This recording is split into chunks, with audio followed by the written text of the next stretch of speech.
नमस्कार साथियों, स्वागत है आप सभी का मयूर ऑनलाइन क्लासेज के यूट्यूब चैनल पे। जो 12th मैथमेटिक्स और आईआईटी जेईई मैथमेटिक्स की हमने क्लास स्टार्ट की थी, जिसका एक पहले इंग्लिश मीडियम का वीडियो आ चुका है, उसी के बारे में हम आगे चर्चा करेंगे। हमारा टॉपिक क्या था? डिफरेंशिएशन। क्या था हमारा टॉपिक? डिफरेंशिएशन। डिफरेंशिएशन टॉपिक था, डेरिवेटिव भी बोल सकते हैं। जो पिछला वीडियो था हमारा वो प्रॉपर इंग्लिश मीडियम का था, तो कुछ बच्चों को प्रॉब्लम हुई थी, इसलिए हम हिंदी और इंग्लिश मिक्स में चलेंगे अब आगे से। डिफरेंशिएशन हिंदी में बोले तो हम क्या कह सकते हैं? अवकलन। क्या कह सकते हैं? अवकलन। वैसे तो इसके बेसिक फंडामेंटल की चर्चा हमने पिछली क्लास में कर ली थी, लेकिन एक बार मैं वापस से आपको ब्रीफिंग दे दूं कि जो डेरिवेटिव है वो होता क्या है एक्चुअल में। मैंने कल भी बताया था कि डेरिवेटिव क्या होता है पिछली क्लास में। Derivative tell us how fast something is changing. इसका क्या तात्पर्य हुआ कि जो अवकलन है उससे हमें इस चीज का पता लगता है कि किसी फंक्शन में कितने जल्दी परिवर्तन होता है। और भी इसको समझें तो इसको समझने के लिए मैंने एक नाम और बताया था, जो था रेट ऑफ चेंज। क्या था? Rate of change. हिंदी में इसको हम क्या बोल सकते हैं? परिवर्तन की दर। क्या हो गया ये? परिवर्तन की दर। एक्चुअल में परिवर्तन की दर क्या होती है? इसको हम दो रूप से पढ़ सकते हैं। कितने रूप से माय डियर? दो रूप से इसको हम देख सकते हैं। एक तो होती है हमारी जो फर्स्ट होती है वो होती है एवरेज रेट ऑफ चेंज, और जो सेकंड होती है वो इंपॉर्टेंट होगी हमारे इस टॉपिक के लिए, उसको हम बोलते हैं इंस्टेंटेनियस रेट ऑफ चेंज।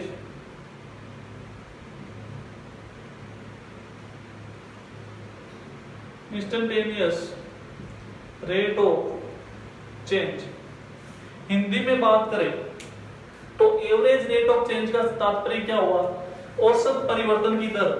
ये हो गई हमारी औसत परिवर्तन की दर, किसी फंक्शन में औसत परिवर्तन की दर। और जो इंस्टेंटेनियस रेट ऑफ चेंज है, इंस्टेंट मतलब किसी एक क्षण के ऊपर परिवर्तन की दर, इसको हम क्या बोल सकते हैं हिंदी में? क्षणिक परिवर्तन की दर। किसी एक छोटे से क्षण में भी जो परिवर्तन होता है उसकी दर है, उसको हम क्या बोल सकते हैं? Instantaneous rate of change.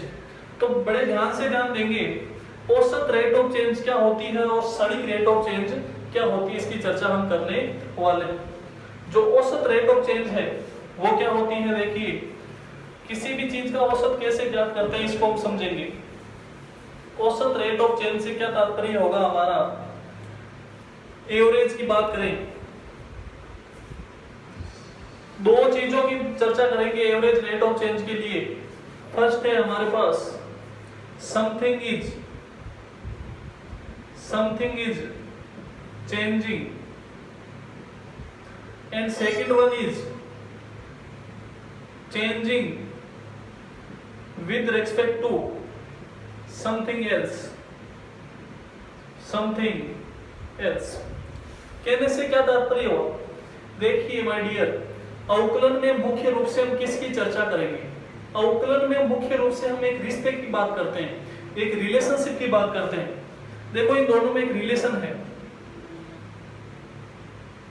क्या रिलेशन है? समथिंग इज चेंजिंग, कुछ परिवर्तन हो रहा है, and changing with respect to something else, जो परिवर्तन हो रहा है वो किसी दूसरे फलन या किसी दूसरे विषय वस्तु के आधार पे चेंज हो रहा है, मतलब दोनों आपस में लिंक है। Something is changing and changing with respect to something else, मतलब डेल 1 लिख दूं मैं अपॉन डेल 2। डेल का मतलब होता है परिवर्तन, चेंज। तो ये दोनों, इसको हम डिफरेंशिएशन के रूप में पढ़ेंगे आगे। लेकिन हम अभी बात कर रहे थे एवरेज रेट ऑफ चेंज।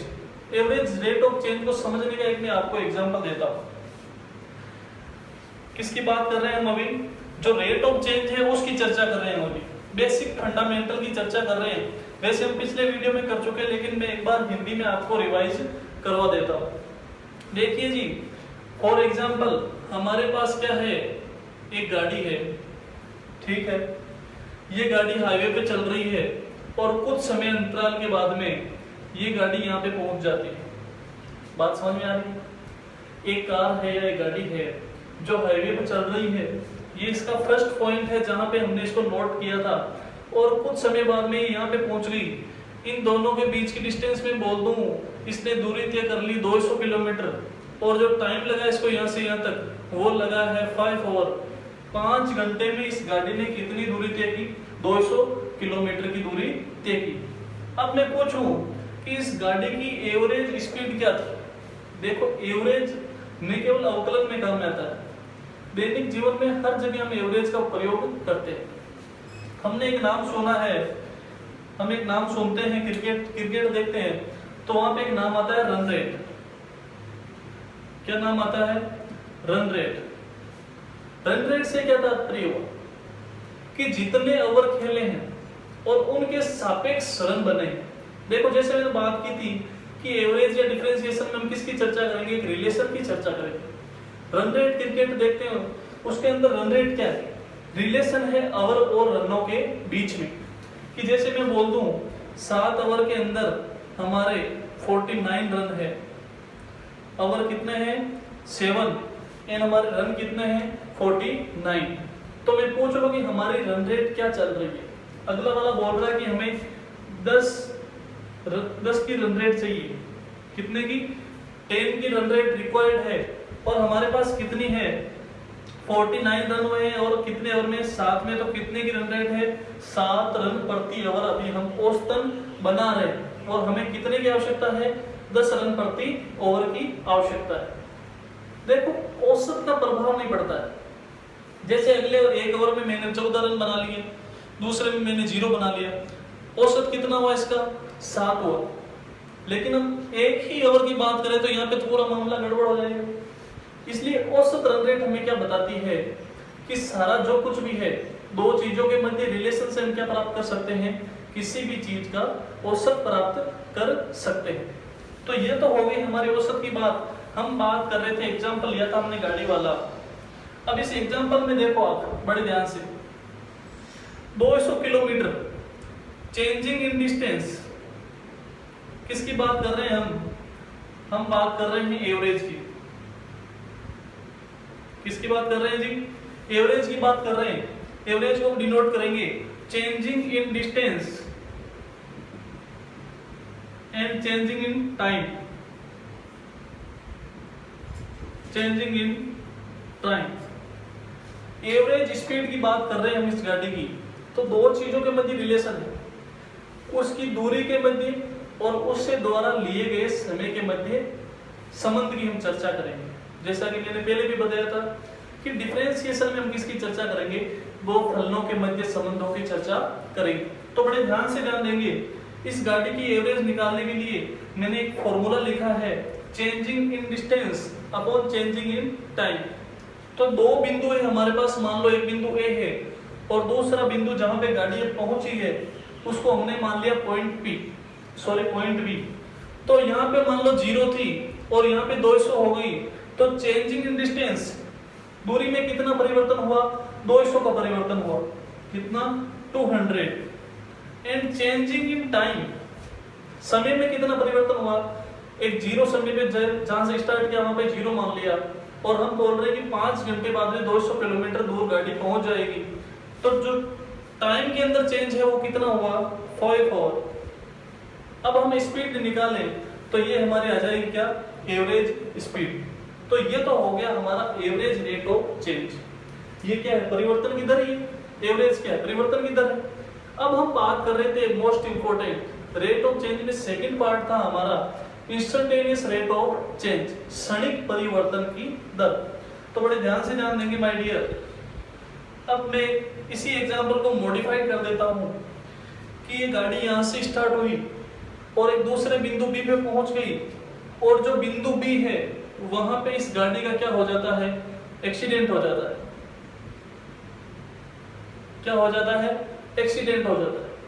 अब मैं आपको पूछूं कि इस गाड़ी का एक्सीडेंट हुआ वो किन किन बातों के ऊपर निर्भर करेगा एक्सीडेंट। जैसे सबसे मेन बात है, ये किसके ऊपर निर्भर करेगा, स्पीड के ऊपर डिपेंड करेगा।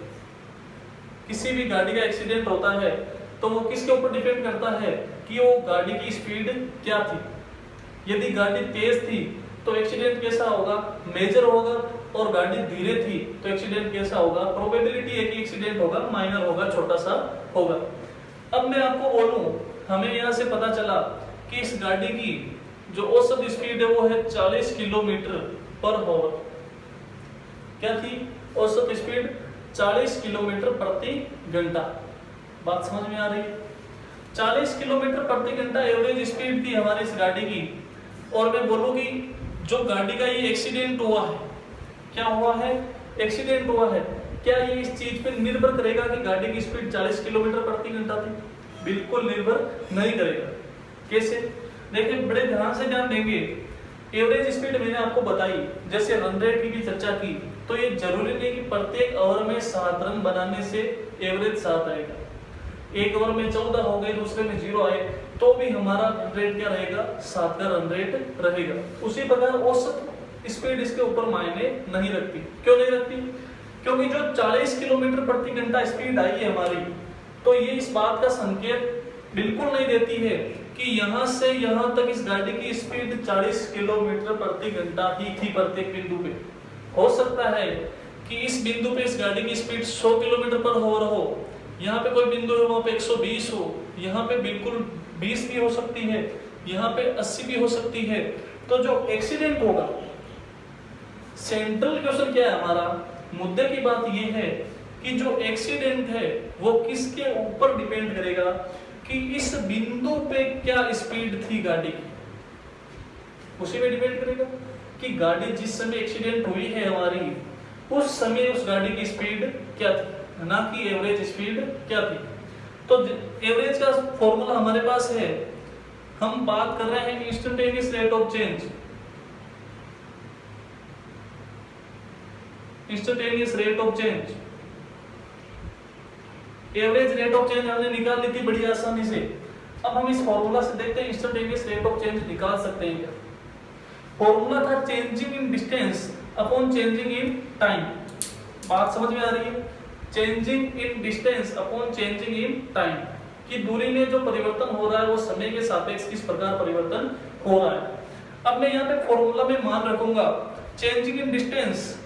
हमने एक बार तो कंक्लूजन हमारे पास आ गया कि जो ये एक्सीडेंट है वो एक बिंदु पे क्या स्पीड है, एक्सीडेंट के टाइम जो बिंदु है उस पे क्या स्पीड है, उसी के ऊपर ही निर्भर करेगा। तो यहाँ पे हम किसकी बात कर रहे हैं, बड़े ध्यान से ध्यान देंगे। एवरेज के अंदर हम बात कर रहे थे पॉइंट ए और बी के बीच। एवरेज के टाइम हमारे पास थे 2 points. How many points? 2 points थे। लेकिन बड़े ध्यान से ध्यान देने वाली बात यह है कि जो इंस्टेंटेनियस रेट ऑफ चेंज है उसके समय हमारे पास 2 पॉइंट नहीं, हम बात कर रहे हैं क्षणिक परिवर्तन की दर। किसी एक क्षण में समय के छोटे से अंतराल में, बिल्कुल छोटे से अंतराल में होने वाले परिवर्तन के बारे में हम बात कर रहे हैं। तो यहाँ पे पॉइंट भी कितना है एक्सीडेंट के टाइम? ओनली 1 पॉइंट है, मात्र एक ही बिंदु है। तो एक ही बिंदु के बीच में दूरी में क्या परिवर्तन होगा? कोई परिवर्तन नहीं होगा। जैसे मैं बोल दूं फॉर एग्जांपल, मैं यहाँ पे खड़ा हूं और मेरे से मेरे में दूरी में क्या परिवर्तन है? तो मैं तो एक बिंदु पे ही खड़ा हूं, तो एक बिंदु में दूरी में कोई परिवर्तन नहीं होगा। तो चेंज इन डिस्टेंस क्या हो जाएगा? 0 हो जाएगा। और समय में एक बिंदु के ऊपर समय में कोई परिवर्तन नहीं होता है। तो 0/0 हमारी स्पीड आ गई गाड़ी की 0 किलोमीटर पर आवर। बड़े ध्यान से ध्यान देंगे, 0 किलोमीटर पर आवर। हम क्या फाइंड आउट कर रहे थे कि जिस बिंदु पे गाड़ी एक्सीडेंट हुई उस बिंदु पे गाड़ी की स्पीड फाइंड आउट कर रहे हैं। इसीलिए हम इसको क्या बोल रहे हैं? इंस्टेंटेनियस रेट ऑफ चेंज, क्षणिक परिवर्तन की दर। और जो हमने इस एवरेज फॉर्मूला से फाइंड आउट किया तो क्या आया? 0 किलोमीटर पर आवर। और ये बात क्या संकेत दे रही है? 0 किलोमीटर पर आवर गाड़ी की स्पीड आई, मतलब गाड़ी खड़ी है। तो ये तो संभव ही नहीं है, गाड़ी खड़ी है तो एक्सीडेंट हो जाएगा। बड़ी बड़ी गाड़ी का एक्सीडेंट नहीं होता है। तो ये फॉर्मूला हमारे लिए क्या हो गया? मीनिंगलेस। इसका कोई मतलब नहीं है। इसके लिए इंस्टेंटेनियस रेट ऑफ चेंज के लिए ये फॉर्मूला हमारे किसी काम का नहीं है। और एक्चुअल में जो इंस्टेंटेनियस रेट ऑफ चेंज है यही क्या है, डिफरेंशिएशन। यही क्या है, डिफरेंशिएशन। तो किसी एक छोटे से क्षण में परिवर्तन ज्ञात करने के लिए किसका यूज किया जाता है, डिफरेंशिएशन का यूज किया जाता है। To find out the minimum value of a largest surface, किसी एक बड़े फलन का छोटे से अंश का मान ज्ञात करने के लिए किसका उपयोग किया जाता है, अवकलन का उपयोग किया जाता है। तो बात समझ में आई कि अवकलन क्या है और इसका उपयोग क्यों किया जाता है। इसी के बारे में मैं आपको एक चीज और बताऊंगा अभी कि अवकलन आता कहां से है, मैथमेटिकली अवकलन कहां से आता है, इसकी चर्चा हम करेंगे। तो बड़े ध्यान से ध्यान देंगे। हमारी इस एक्सरसाइज के अंदर हम कंसेप्ट की चर्चा करेंगे और साथ में क्वेश्चनों की भी चर्चा करेंगे।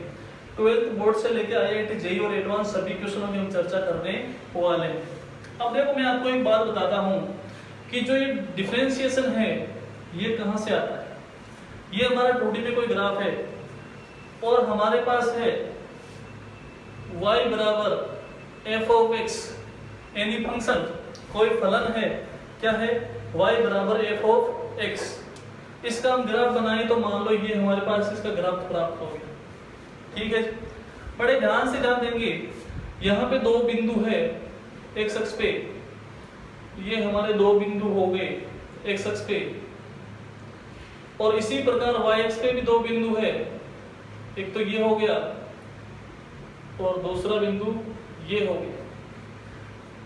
तो डेल का मतलब मैंने क्या बताया, परिवर्तन है उसको हम किससे इंगित करते हैं, डेल से इंगित डिनोट करते हैं। यहाँ पे x पे कोई ना कोई बिंदु है, यहाँ पे भी x पे कोई ना कोई बिंदु है, दोनों में परिवर्तन हो रहा है। यदि ये 2 है तो ये 3 है, तो दोनों में क्या हुआ, परिवर्तन हुआ। तो इसको हम क्या बोल सकते हैं, इस परिवर्तन को डेल x बोल सकते हैं। इसी प्रकार y अक्ष पे होने वाले परिवर्तन को हम क्या बोल सकते हैं, डेल y बोल सकते हैं। बड़े ध्यान से जानिए, हम बात कर रहे हैं व्हाट इज द डिफरेंशिएशन, अवकलन क्या है। देखिए ये कोई कर्व है और इसके ऊपर यहाँ पे मैं इसकी कोई टेंजेंट बना लेता हूँ, इस पर सरेखा बना लेता हूँ। तो बड़े ध्यान से ध्यान देंगे, ये हो गया हमारा राइट एंगल 90 डिग्री का, और ये ट्राइंगल ABC नाम दूं मैं इसको। तो जो ट्राइंगल ABC है वो क्या हो जाएगा, triangle ABC become a right angle triangle. क्या हो गया, एक समकोण त्रिभुज हो गया नहीं हो गया। और ट्रिग्नोमेट्री में हमने पढ़ा था समकोण त्रिभुज की प्रॉपर्टी में कि किसी समकोण त्रिभुज के एक कोण, ये टेंजेंट एक कोण बना रही है जिसको हम थीटा बोलते हैं, एक कोण और दो भुजाओं के मध्य संबंध हम ज्ञात कर सकते थे लाल बटा कक्का से। तो हमारे पास लंब दिया हुआ है डेल y, आधार है डेल x, और ये कोण हो गया थीटा। तो लंब और आधार में संबंध किससे होता है, tan थीटा से होता है। ट्रिग्नोमेट्री में हम पहले पढ़ चुके हैं इनके बारे में। तो मैं फॉर्मूला लगाऊं tan theta is equal to होता है लंब अपॉन आधार। लंब की वैल्यू है हमारे पास डेल y अपॉन आधार की वैल्यू है डेल x। बड़े ध्यान से ध्यान देंगे, tan थीटा बराबर क्या आया, del y upon del x। And now for the minimum value of del x, जो ये कर्व है y बराबर f ऑफ x, ये क्या है, एक बहुत बड़े कर्व का छोटा सा अंश है। तो हम for the value of del x tends to 0, what is the meaning of tends to 0, tends to 0 is not a 0। Tends to 0 का मतलब किसी मान का 0 होना नहीं, लेकिन 0 की तरफ अग्रसर है। कहने से ये तात्पर्य है कि 0 नहीं है लेकिन बहुत ही छोटा है। 0 का मतलब होता है छोटा या कुछ भी नहीं होना, लेकिन टेंड्स टू 0 का मतलब 0 नहीं होता है, बहुत ही छोटा होता है, इतना छोटा जितनी हम कल्पना भी नहीं कर सकते। फॉर एग्जांपल यदि 5 है तो टेंड्स टू 0 का मतलब इतना छोटा होता है दूसरी वैल्यू कि ये हो सकती है 4.99999, मतलब इसके लगभग समान है, 0 नहीं है लेकिन बहुत ही अल्पांश का मान होता है टेंड्स टू 0। बात समझ में आ रही है। तो डेल एक्स टेंस टू 0 के लिए क्या हो जाएगा, टेन थीटा बराबर dy by dx, ten theta बराबर dy बाई dx हो जाएगा।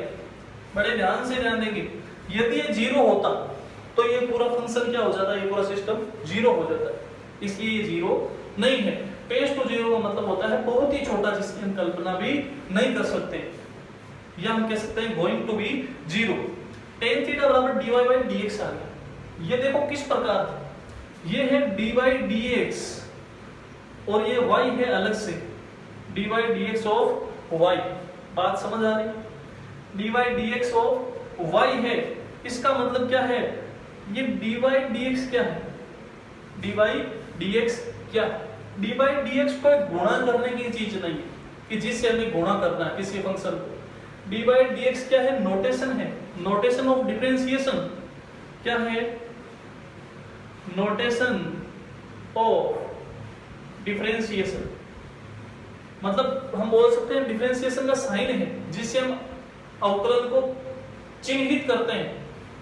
dy dx लिखने से हमें पता चल जाता है कि हम किसकी बात कर रहे हैं, अवकलन की बात कर रहे हैं। जिस प्रकार इंटीग्रेशन में, समाकलन में जो ये है, ये क्या है, किसका साइन है, नोटेशन ऑफ इंटीग्रेशन। उसी प्रकार dy dx क्या है, नोटेशन ऑफ डिफरेंशिएशन। तो dy dx ऑफ y लिखने से हमारा तात्पर्य है कि एक फंक्शन है y, जो हमने पहले भी देखा था, इस फंक्शन y का हमें अवकलन करना है किसके सापेक्ष, x के सापेक्ष। और आपने एक फॉर्मूला यहां से एक चीज और देख सकते हैं, tan थीटा बराबर dy बाई dx। ये फॉर्मूला बहुत बार देखते हैं, ये किसका होता है, slope of any tangent, slope of A tangent,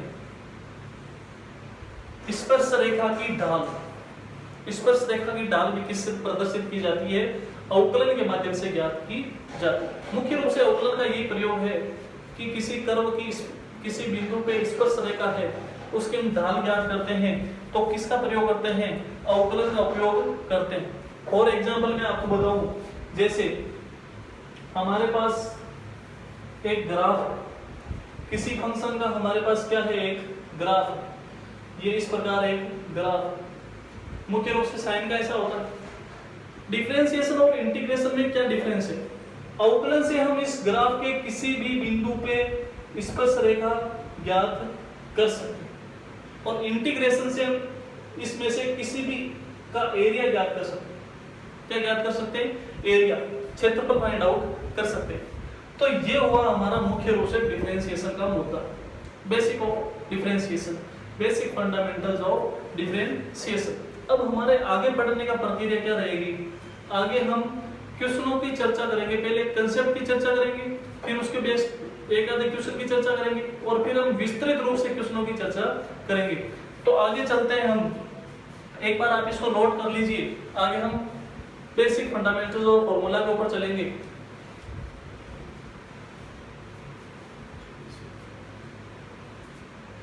तो नोट कर लिया इसको। अब हम बात करेंगे फॉर्मूलाज। मेन ये हो गया हमारा, किसी भी टॉपिक को पढ़ने से पहले हमें पता होना चाहिए कि इसका मतलब क्या है, उपयोग क्यों करते हैं, रट्टाफिकेशन बिल्कुल नहीं करनी है। अब हम क्वेश्चनों की चर्चा करेंगे तो हमारे क्वेश्चन क्लियर होते जाएंगे। ये 12th बोर्ड एग्जामिनेशन और IIT JEE का जो एग्जाम होने वाला है उसके लिए बहुत ही इंपॉर्टेंट है, और जनरल नॉलेज के लिए बायोलॉजी वाले स्टूडेंट्स हैं उनके लिए भी बहुत ज्यादा उपयोगी है, क्योंकि फिजिक्स के अंदर हम मुख्यतः डिफरेंशिएशन का और इंटीग्रेशन का उपयोग करते रहते हैं। अब हम चर्चा करेंगे, बड़े ध्यान से ध्यान देंगे, किसकी चर्चा करेंगे, अब हम elementary functions, derivative of elementary function कि जो प्रारंभिक फलन है उनका अवकलन की बात हम यहाँ पे करेंगे। यहाँ पे हमारे पास होगा कोई फंक्शन f ऑफ x, और यहाँ पे होगा f डैश x, x हो सकता है, y हो सकता है, कुछ भी हो सकता है। यहाँ पे कोई फलन होगा, डैश का मतलब डिफरेंशिएशन ही होता है। इसको मैं क्या लिख सकता हूँ, dy dx, dash f dash का मतलब क्या होता है, dy dx, या f ऑफ y है और ये है f डैश y, ये होता है dy बाई dx, जिसको हम डैश से भी डिनोट करते हैं। अब इसका सबसे पहला फॉर्मूला कौन सा है, सबसे पहला और इंपॉर्टेंट फॉर्मूला कौन सा है? देखिए फर्स्ट फॉर्मूले की बात करें तो है x की पावर n। क्या होता है, ये मुख्य रूप से बहुत ही जगह उपयोग किया जाता है। फॉर्मूला क्या बताया मैंने, x की पावर n, जिसका डिफरेंशिएशन क्या होता है n x की पावर n माइनस 1। ये है कोई फलन और ये है उस फलन का अवकलन। ठीक है जी। अब इसके ऊपर मैं एक छोटा सा एग्जांपल भी दे दूं आपको। x की पावर n, n का मान कुछ भी हो सकता है 0 से अनंत तक। जैसे मैं दूं x की पावर 5, ये है हमारा फलन y बराबर x की पावर 5 है। हमें फाइंड आउट करना है इसका अवकलन। We have to find out differentiation of this function. y दिया हुआ है, हमें ज्ञात करना है dy बाई dx। इधर x है तो x के सापेक्ष अवकलन करेंगे। dy बाई dx करना है तो dy की वैल्यू है x की पावर 5 बाई dx। ठीक है। फॉर्मूला होता है n इंटू x की पावर n माइनस 1। तो इसका अवकलन क्या हो जाएगा, n की वैल्यू कितनी है 5, तो n इंटू x की पावर n माइनस 1 क्या हो जाएगा 5 इंटू x की पावर 4। ये क्या हो गया इसका अवकलन। तो इस प्रकार की सिचुएशन में किसी भी फलन का अवकलन करना हो तो सीधा सा फॉर्मूला होता है x की power n equals to n x की पावर n माइनस 1।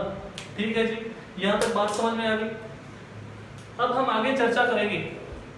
ये फर्स्ट फॉर्मूला हो गया हमारा। सेकंड फॉर्मूला क्या होता है, सेकंड फॉर्मूला की बात करें तो है e की पावर x। क्या है, e की power x and the differentiation of e की power s is also e की पावर x। इसका अवकलन और समाकलन सेम ही होता है। e की पावर x का अवकलन करोगे तो भी e की पावर x आएगा और इंटीग्रेशन करोगे तो भी e की पावर x आएगा। बात समझ में आ रही है? बिल्कुल आ रही है। बड़े ध्यान से जान देंगे। जैसे मैं लिख दूं dy by dx of e की पावर x, तो ये क्या आएगा e की पावर x आएगा। ठीक है, आगे हम विस्तृत रूप से भी इसकी इक्वेशन करने वाले हैं। तीसरा फॉर्मूला क्या हो जाएगा हमारा, a की पावर x, a की पावर x।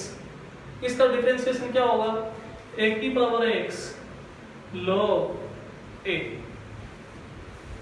log को ln भी लिखते हैं। a की पावर x है, उसका अवकलन क्या होगा, a का मान कुछ भी हो सकता है, जैसे 2 की पावर x लिख दो मैं। y बराबर 2 की पावर x है। हमें फाइंड आउट करना है dy बाई dx, मतलब dy बाई dx ऑफ 2 की पावर x। तो हमारा सीधा सा फॉर्मूला क्या होता है, a की पावर x, a का मान कितना है 2, तो आएगा 2 की पावर x ln 2। यहाँ पे log 2 की वैल्यू रखेंगे तो हमारा आंसर आ जाएगा। तो इस प्रकार हम a की पावर x का अवकलन क्या होता है, a की पावर x log a। बात समझ में आ रही है? बिल्कुल। आगे हम चर्चा करेंगे फॉर्मूला नंबर 4। ये होता है log x या ln x। log को क्या लिखते हैं, ln लिखते हैं। log mod ऑफ x, इसका अवकलन होता है 1 बाई x। क्या होता है 1 बाई x। फंक्शन है y बराबर log x। हमें ज्ञात करना है dy बाई dx, तो dy dx y का मान है log x, तो इसका मान क्या आएगा 1 बाई x। तो ये क्या हो गया, log x का डिफरेंशिएशन हो गया। तो इस प्रकार हम log की वैल्यू का भी डिफरेंशिएशन कर सकते हैं। बात समझ में आ रही है जी? तो आगे बड़े ध्यान से ध्यान देंगे। फॉर्मूला हमारे पास है 5 log ax log a base x, ये होता है 1 अपॉन x log a। देखो दोनों में डिफरेंस क्या है, दोनों सेम है।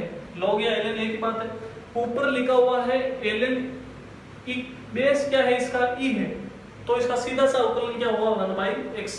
और जब बेस a हो, बेस क्या हो a हो, तब डिफरेंशिएशन क्या होता है 1 अपॉन x ln a। कैसे, ये log x था, इसका सीधा सा अवकलन हुआ 1 बाई x। a का मान कुछ भी हो सकता है, यहाँ पे ln 2 बेस x का अवकलन ज्ञात करना है हमें dy dx of ln 2 base x। इसका बेस क्या है 2 है, तो इसका अवकलन क्या होगा 1 अपॉन x ln 2। log 2 की वैल्यू पुट करेंगे, आंसर आ जाएगी। तो इस प्रकार हम log a बेस x का भी मान ज्ञात कर सकते हैं। दोनों में कंफ्यूज नहीं होना है, a का बेस है e और a का बेस है a। बात समझ में आ रही? तो ये मुख्य रूप से हमारी प्रॉपर्टीज हो गई। अब हम बात करेंगे ट्रिग्नोमेट्रिक फंक्शन के डिफरेंशिएशन। तो ये फॉर्मूला पॉज करके नोट कर लीजिए, एक बार पॉज कर लें यहाँ पे और इसको नोट कर लें, आगे हम चलेंगे। ये तो हो गई हमारा मुख्य रूप से छोटे फंक्शनों का। अब हम बात करेंगे ट्रिग्नोमेट्रिक फंक्शन का अवकलन। फॉर्मूला याद होना बहुत जरूरी है, हर जगह काम में आएगा, इसको आप नोट कर सकते हैं रोक के, आगे चर्चा करेंगे हम। अब हम बात करेंगे डिफरेंशिएशन ऑफ ट्रिग्नोमेट्रिक फंक्शन कि जो त्रिकोणमितीय फंक्शन है sin x, इसका अवकलन होता है cos x, याद रखना है। फिर आता है cos x, इसका अवकलन होता है माइनस sin x, इसका अवकलन क्या होता है माइनस sin x। फिर आता है हमारे पास tan x, tan x का अवकलन होता है sec स्क्वायर x। फिर हमारे पास आता है cot x, cot x का अवकलन होता है माइनस cosec स्क्वायर x। फिर हमारे पास आता है sec x, sec x का होता है sec x into tan x। फिर हमारे पास आता है cosec x और cosec x का होता है minus cosec x into cot x। तो ये हो गए मुख्य रूप से ट्रिग्नोमेट्रिक फंक्शन के अवकलन। sin x का अवकलन क्या होता है cos x होता है, cos x का क्या होता है सीधी सी बात है cos x बराबर होता है माइनस sin x, और tan x का अवकलन क्या होता है sec स्क्वायर x और cot x का होता है minus cosec square x। sec x का अवकलन होता है sec x into tan x, और इसी प्रकार cosec x का अवकलन होता है minus cosec x multiply by cot x। तो ये हमारे जो 6 थे ट्रिग्नोमेट्रिक फंक्शन, उनके क्या हो गए डिफरेंशिएशन। तो जो एलिमेंट्री फंक्शन है, जो बेसिक फंक्शन होते हैं हमारे, हमने चर्चा कर ली, उन फंक्शन के अवकलन की चर्चा कर ली। अभी आगे और भी चीजों की चर्चा करेंगे, इनवर्स फंक्शन हो गए, लॉगरिथम हो गए, उनकी चर्चा भी हम आगे करेंगे। लेकिन एक बार हम इन एलिमेंट्री के ऊपर बेस्ड क्वेश्चन की भी चर्चा करेंगे। ठीक है जी, आप इसको एक बार नोट कर लीजिए। नोट कर लिया। अब हम बात करेंगे बेसिक थ्योरम। क्या बात करेंगे मूलभूत परिमेय, बेसिक थ्योरम, जिनका हम हर जगह उपयोग करेंगे अवकलन के अंदर। ये जो आज की क्लास में बेसिक्स फंडामेंटल्स हैं, इनके बिना अवकलन करना संभव नहीं। तो बड़े ध्यान से ध्यान दीजिए आप और इसको समझिए। अब हम बात करेंगे बेसिक्स थ्योरम्स की।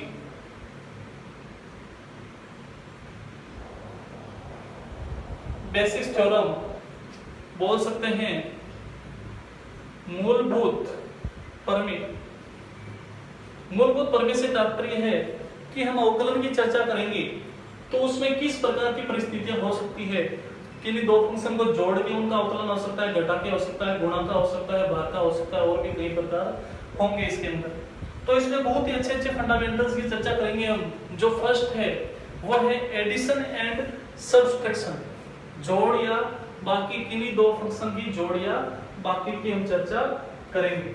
तो देखो D by d x of, दो फंक्शन है एफ ऑफ जी, इसका मतलब क्या हो, डी बाई डी एक्स क्या बताया मैंने, नोटेशन ऑफ डिफरेंशिएशन, डिफरेंशिएशन को इंगित करने वाली चीज है डी बाई डी एक्स। तो इसके बारे में ज्यादा नोट लेने की आवश्यकता नहीं, बात समझ में आ रही है। तो बड़े ध्यान से ध्यान देखिए, D by d x of यहाँ पे क्या लिखा हुआ है, एफ प्लस माइनस जी। एफ और जी क्या है, दो फंक्शन है, दो डिफरेंट फंक्शन है, दो भिन्न भिन्न क्या है, फलन है। बात समझ में आ रही है, बड़े ध्यान से ध्यान देंगे। इस प्रकार की कंडीशन को हम कैसे लिख सकते हैं, ये होगी हमारे परिमेय। इसको हम कैसे लिख सकते हैं, इसको हम लिख सकते हैं d by d x of f plus या minus d by d x of g. कहने से तात्पर्य है जोड़ या बाकी की चर्चा करें तो दोनों को हम अलग अलग भी लिख सकते हैं ताकि हमें सॉल्व करने में आसानी हो। परिमेय का क्या उपयोग है कि जो बहुत ही ज्यादा जंजाल बनाया हुआ है चीजों का, फलनों का, उनको हम सरल तरीके से भी सॉल्व आउट कर सकते हैं। तो कोई भी दो फंक्शन जोड़ या बाकी में हो तो उनको हम अलग अलग लिख सकते हैं। इसी प्रकार दूसरा हमारे पास है dy dx of k of f of x। ये क्या है? k क्या है? कांस्टेंट, नियतांक। कांस्टेंट क्या होता है?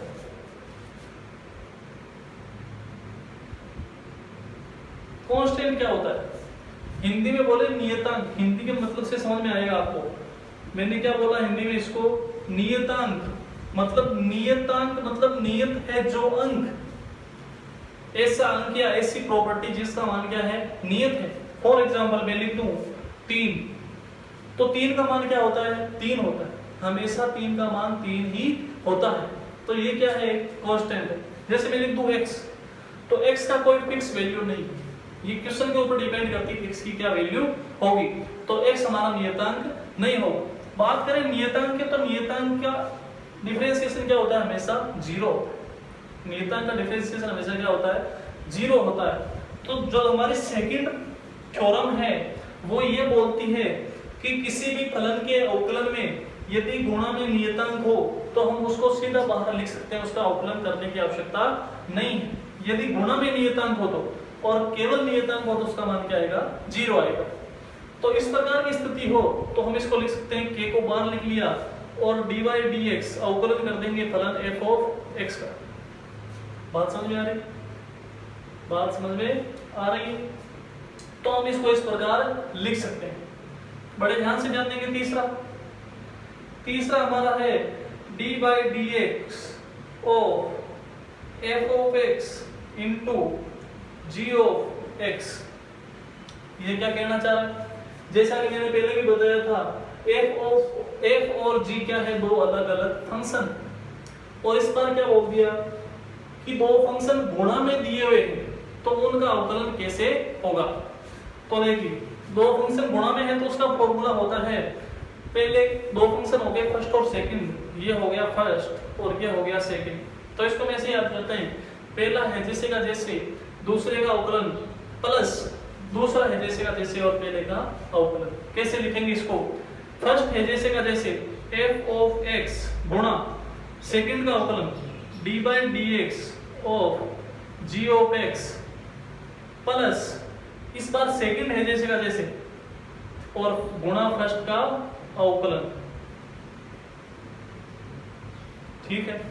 तो जब दो फंक्शन गुणा में, यदि 3 हो तो भी यही काम करेगा कि फर्स्ट है जैसे का जैसे, दूसरा और तीसरा एकदम सेम। जैसे मैं लिख दूं dy dx, ये भी काम में आएगा f ऑफ x गुणा g ऑफ x गुणा h ऑफ x। इस बार 3 फंक्शन है तो फर्स्ट है जैसे का जैसे, सेकंड है जैसे का जैसे और थर्ड का अवकलन। डैश का मतलब भी अवकलन होता है। प्लस फर्स्ट है जैसे का जैसे, सेकंड का अवकलन थर्ड है जैसे का जैसे, फर्स्ट का अवकलन सेकंड और थर्ड है जैसे के जैसे। कहने का मतलब एक का अवकलन और बाकी दोनों है जैसे के जैसे, बीच में चिन्ह आएगा प्लस का, और इस प्रकार हम क्रम से अवकलन करते जाएंगे। बात समझ में आ रही है? बिल्कुल आ रही है। तो इस प्रकार 3 के लिए भी यही सूत्र होगा, 4 के लिए भी यही होगा। ये हो गया हमारा गुणा की प्रॉपर्टी कि जब गुणा में दो फंक्शन हो तो उनका अवकलन कैसे किया जाता है। फोर्थ प्रॉपर्टी है हमारी भाग की, dy dx of f of x upon g of x। जब दो फंक्शन, दो भिन्न भिन्न फंक्शन जब भाग में दिए हुए हो तो उनका अवकलन किस प्रकार हम करेंगे। f of x upon g of x हो तो इसका फॉर्मूला होता है, जो भाग में है वो g ऑफ x का स्क्वायर, उसका है जैसे का जैसे स्क्वायर कर देंगे हर में, और फिर ऊपर भाग वाला है जैसे का जैसे, ऊपर वाले का अवकलन करेंगे f प्लस x। भाग में बीच में चिन्ह किसका आता है? माइनस का आता है। इस बार f ऑफ x है जैसे का जैसे और नीचे वाले का अवकलन। डैश का मतलब क्या होता है? dy dx। डैश का मतलब ये अवकलन ही होता है। बात समझ में आ रही? तो किन्हीं भी दो फंक्शन को भाग में दिया हुआ, जैसे एग्जांपल ले हम, इन सभी का एग्जांपल भी लेंगे हम। 5 है हमारा, 5 और लास्ट है dy dx of f of g of x। F of g of x. इसका मतलब क्या है, ये इंपॉर्टेंट है। इसको क्या बोलते हैं, 5 को चेन रूल, चेन रूल, श्रृंखला नियम। इसका उपयोग बहुत ही ज्यादा होता है। देखिए श्रृंखला नियम क्या कहता है हमारा, इसको हम ऊपर ही लिख लेंगे। जो हमारा 5 है, बेसिक थ्योरम्स की बात कर रहे हैं हम, नोट कर लेना आप इसको। जो 5 है वो है d by d x of f of g of x, d by d x of f of g of x. श्रृंखला, अंदर से अंदर चले जाना, क्या कहलाती है, श्रृंखला कहलाती है। देखिए जी कैसे कहलाती है। अब इसको हम क्या लिखेंगे, एफ डैश। श्रृंखला में क्या करते हैं, देखो पहले जो बाहर वाला फंक्शन है उसका अवकलन करेंगे अंदर वाला है जैसे का जैसे, फिर गुणा अंदर वाले का अवकलन उसके अंदर वाला है जैसे का जैसे, फिर उसके अंदर जाएंगे। इस प्रकार जितने भी अंदर चेंज होगी उनको चेन में परिवर्तन करते जाएंगे। तो इसको समझेंगे बड़े ध्यान से, ध्यान में बीच में चीन हमेशा किसका होगा, गुणा का होगा। इसमें f of g of x है तो हम करेंगे f dash g of x. अंदर वाला फंक्शन है जैसे का जैसे, और बाहर वाले का हमने क्या कर दिया, अवकलन। अब गुणा एफ का हो गया, अब क्या बचा जी। अब इसका अवकलन कर देंगे जी ऑफ जी डैश एक्स। इसके अंदर कोई फंक्शन है नहीं, दो फंक्शन है गुणा में। तो इस प्रकार हम इसका क्या कर सकते हैं, अवकलन। उदाहरण लेंगे तो हम आपको अच्छी तरह से समझा सकेंगे। F of g of x मतलब एफ का अवकलन अंदर वाला है जैसे का जैसे, फिर जो अंदर है उसका अवकलन उसके अंदर है वो है जैसे का जैसे, फिर उसके अंदर वाले का अवकलन उसके अंदर वाला है जैसे का जैसे। उस प्रकार जब जैसे जैसे अंदर चले जाएंगे फलनों का अवकलन होते जाएगा और हम क्या करेंगे, चेन रूल होता है हमारे। इसको क्या बोलते हैं, इंपॉर्टेंट है पांचवा, chain rule. Chain rule Hindi में बोले तो श्रृंखला नियम। अब इन सभी का एक एक हम क्या करेंगे, एग्जांपल लेंगे। तो बड़े ध्यान से ध्यान देंगे। सबसे पहले चेन रूल का ही एग्जांपल ले लें। तो मैं लिख दूं sign of 3x square plus 4। ठीक है, क्या कर रहे हैं हम, एग्जांपल की चर्चा कर रहे हैं। बड़े ध्यान से ध्यान देंगे, एग्जांपल्स की चर्चा कर रहे हैं। क्वेश्चन जो प्रॉपर्टी है 5 उसका क्या है, एग्जांपल क्या है, साइन ऑफ 3x की पावर 3x स्क्वायर प्लस 4। बड़े ध्यान से ध्यान देंगे, यहाँ पे कितने फंक्शन है, दो। एक तो साइन और ये पूरा x हो गया तो साइन x, और इसके अंदर भी एक फंक्शन है। तो ये क्या बनने की, एक श्रृंखला बनेगी। बात समझ में आ रही है जी, बिल्कुल आ रही है। बड़े ध्यान से ध्यान देंगे। फॉर्मूला में हमने जो थ्योरम है उसमें हमने क्या बोला कि जो बाहर वाला है उसका अवकलन अंदर वाला है जैसे का जैसे। तो ये बाहर क्या है, साइन, और इसको हम क्या मान लेंगे, x। इसको पूरे को क्या मान लिया, x मान लिया। तो हमारे पास क्या आया, साइन x है। तो हमें अवकलन किसका करना है, d by d x of sine 3x square plus 4, इसका अवकलन करना है। मतलब d by d x of sine x क्या होता है, cos x। अवकलन क्या होगा, cos x की वैल्यू है 3x स्क्वायर प्लस 4। बड़े ध्यान से ध्यान देंगे। बाहर वाले का अवकलन हो गया, अब इसके अंदर चलेंगे। किधर चलेंगे, अंदर चलेंगे और अंदर वाले का अवकलन करेंगे। बीच में गुणा का चिन्ह, साइन का अवकलन हो गया, अंदर है। अब हम करेंगे d by d x of 3x square plus 4। पहले का अवकलन हो गया गुणा अंदर वाले का अवकलन। तो देखो क्या होगा, हमारे पास आया cos 3x स्क्वायर प्लस 4। अब हम अवकलन करेंगे इसका। तो ये देखो ये प्रॉपर्टी बनी क्या, d by d x f plus minus जी।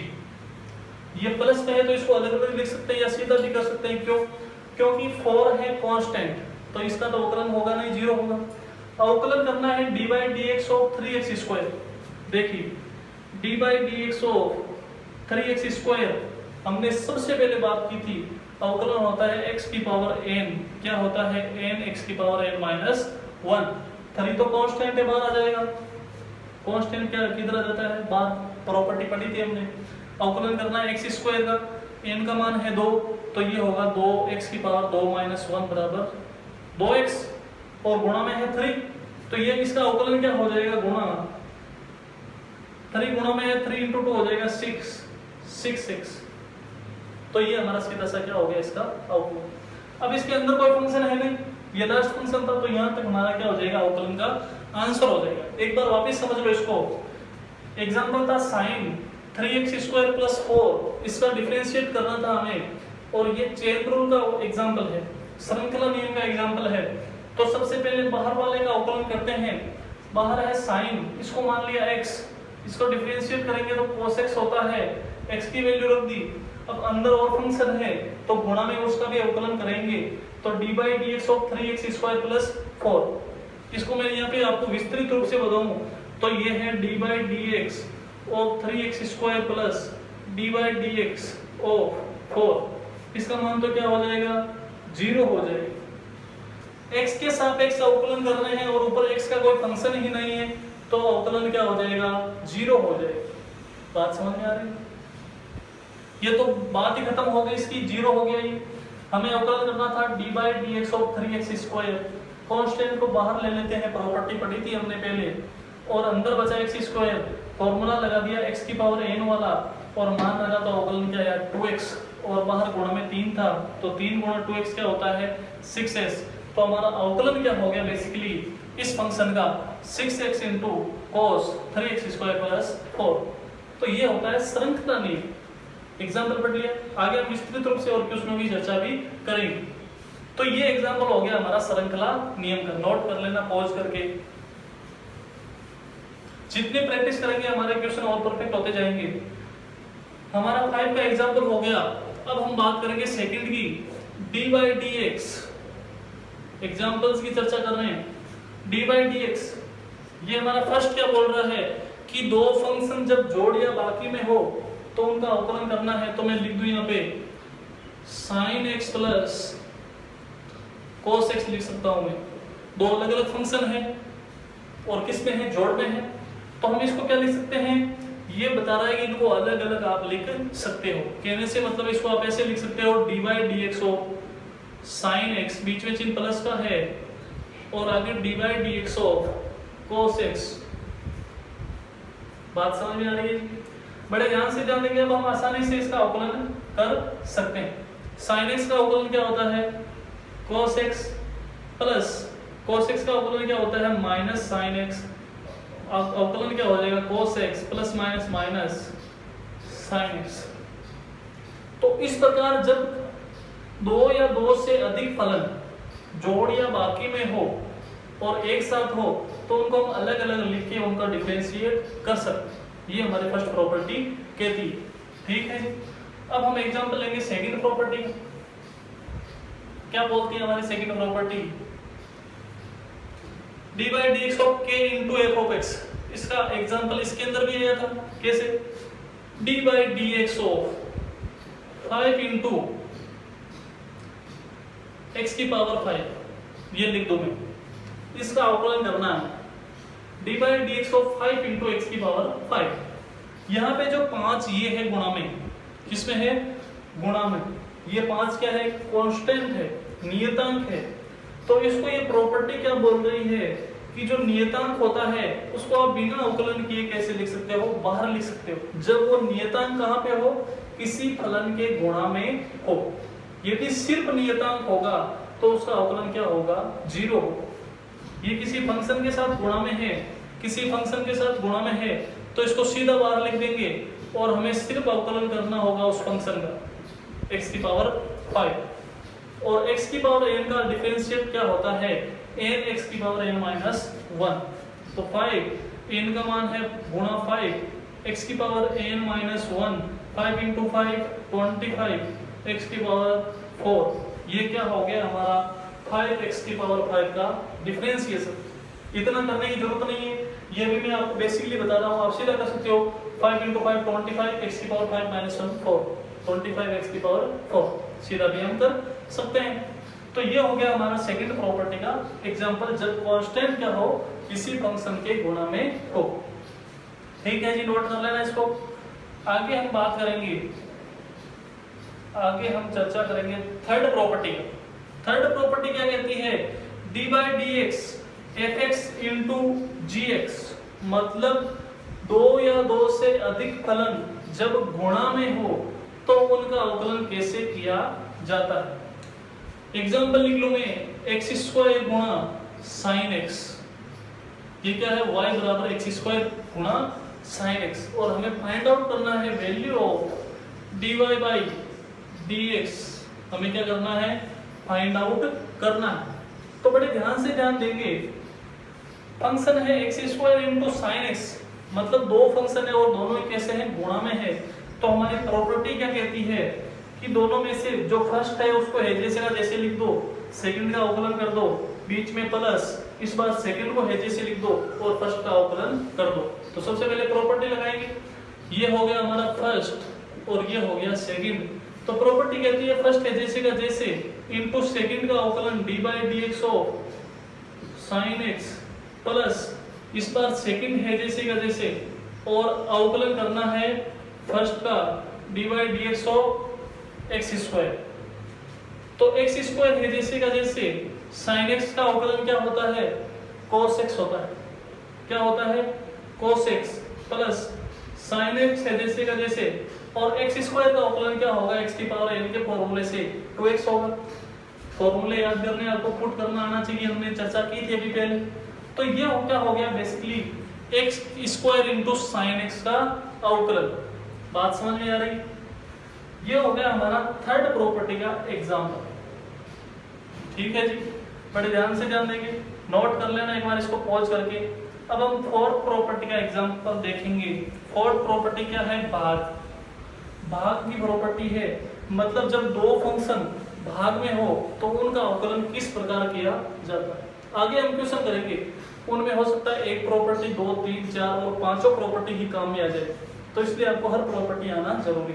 सबसे पहले हमने बात की थी एलिमेंट्री फंक्शंस के अवकलन की, मतलब मुख्य फॉर्मूलाज की। फिर हमने बात की थी डेरिवेटिव ऑफ ट्रिग्नोमेट्रिक फंक्शन, और फिर हमने बात की है थ्योरम्स, जो मेन थ्योरम है, मेन प्रॉपर्टीज है, उनकी चर्चा हमने की। अब इन सब को मिला के हम आगे क्वेश्चनों को सोल्व करेंगे। आगे भी बहुत सारे कंसेप्ट हैं जिनकी हम चर्चा धीरे धीरे आने वाले समय में करेंगे। अब इसका एग्जांपल देखिए, इसका एग्जांपल मैं लिख दूं x square upon sine x. कोई फलन है, कोई फंक्शन है y बराबर x square upon sine x. दो फंक्शन है, एक अंश में है और एक हर में है। कहने से तात्पर्य ये हुआ दो फंक्शन जब भाग में हो तो उनका अवकलन किस प्रकार किया जाता है। तो इसका अवकलन करने के लिए प्रॉपर्टी क्या कहती है, हर में जो हर में है उसका स्क्वायर कर दो। हमें ज्ञात करना है d by d x of x square into sine x बराबर, फॉर्मूला के अनुसार चलेंगे, जी का स्क्वायर कर देंगे, नीचे वाले का स्क्वायर कर देंगे, तो ये हो जाएगा साइन स्क्वायर एक्स। कंप्लीट। अंश में क्या करना है, जो नीचे वाला है भाग में है, हर है, वो है जैसे का जैसे, मतलब साइन एक्स है जैसे का जैसे गुणा ऊपर वाले का अवकलन करना है d by d x of x square, बीच में चिन्ह माइनस का, इस प्रकार एक्स स्क्वायर है जैसे का जैसे और अवकलन करना है d by d x of sine x. ये प्रॉपर्टी कहती है हमारी। सोल्व करेंगे, sine x d by d x of x square का अवकलन होता है 2x minus x square into sine x का अवकलन होता है cos x अपॉन में है साइन स्क्वायर एक्स। ये क्या हो गया हमारा, इस फंक्शन का डिफरेंशिएशन हो गया। और आगे है पांचवा चेन रूल, जिसका उदाहरण हमने सबसे पहले ले लिया था। तो इस प्रकार ये प्रॉपर्टीज है, इन प्रॉपर्टीज का उपयोग हम किस में करते हैं, डिफरेंशिएशन में करते हैं। अब हम आगे वाली क्लास में चर्चा करेंगे जो कुछ अलग कॉन्सेप्ट है लॉगरिथम वगैरह के, उनकी चर्चा करेंगे और फिर हम विस्तृत रूप से सभी क्वेश्चनों की चर्चा करेंगे। धन्यवाद।